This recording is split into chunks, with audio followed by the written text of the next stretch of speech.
Well, joining me here on the boundary now, Jim Maxwell. This weekend marks a very significant moment in Australian sport. It's the start of the Bodyline series 80 years ago, and also the first time that the ABC broadcast cricket. That's a remarkable innings, isn't it? 80 years.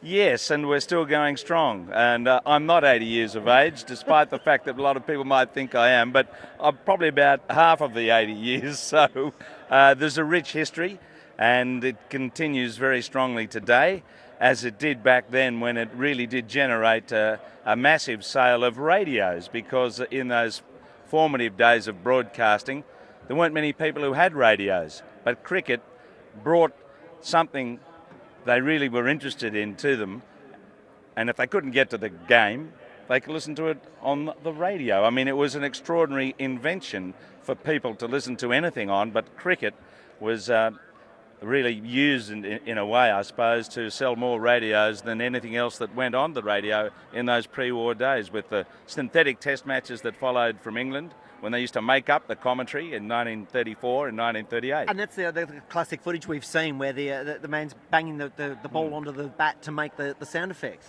That's correct.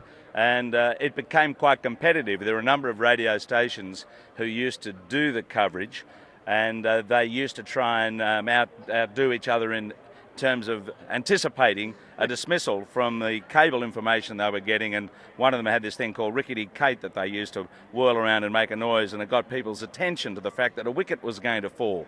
They didn't always get it right, of course, which is a problem, and then they'd be sort of muddling around saying no, it was actually a no ball or something like that to cover themselves. But it was extraordinary to think in that era people used to actually go out in the middle of the night when Australia was playing in England and stand in the city, in Sydney and Melbourne, and listen to the broadcast coming out on a loudspeaker system, because a lot of them couldn't afford to go and buy a radio and listen to it. It's quite remarkable. You think back, because in those days, I'm sure they called it a wireless, and there was like a big bulb inside it that was all part of the mechanism. Today, with your broadcasting, you're sitting up there with computers and phones, and information is coming to you very, very quickly. The stats and facts and figures that you've got at your fingertips. It's a completely different world 80 years on, isn't it? Yeah, we're a bit overwhelmed in this info world and social networking and the rest of it. So sometimes you just blink and say, no, I'll just talk about the game for a while and ignore all this material that's being flung in front. But it's still essentially a business of storytelling about a drama that's unfolding in front of you.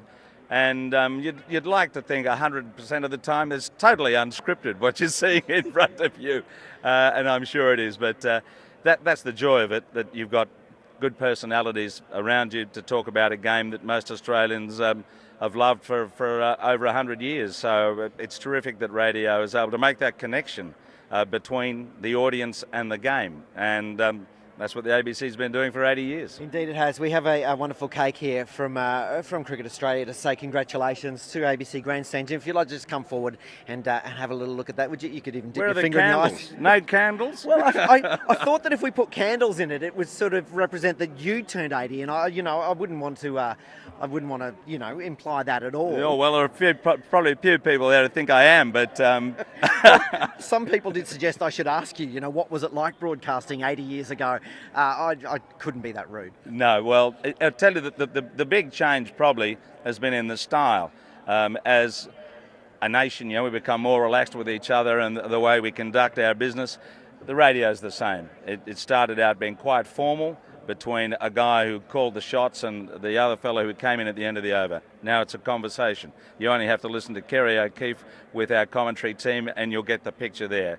And because it's radio, you get the chance to talk about a lot of other stuff other than what's happening in the middle. Although for this test match, I think we can concentrate on the game. It's very absorbing. It is indeed. There's a famous song, Video Killed the Radio Star. It appears that the ABC, 80 years of broadcasting and still going strong. So we look forward to many, many more years, particularly with you at the helm.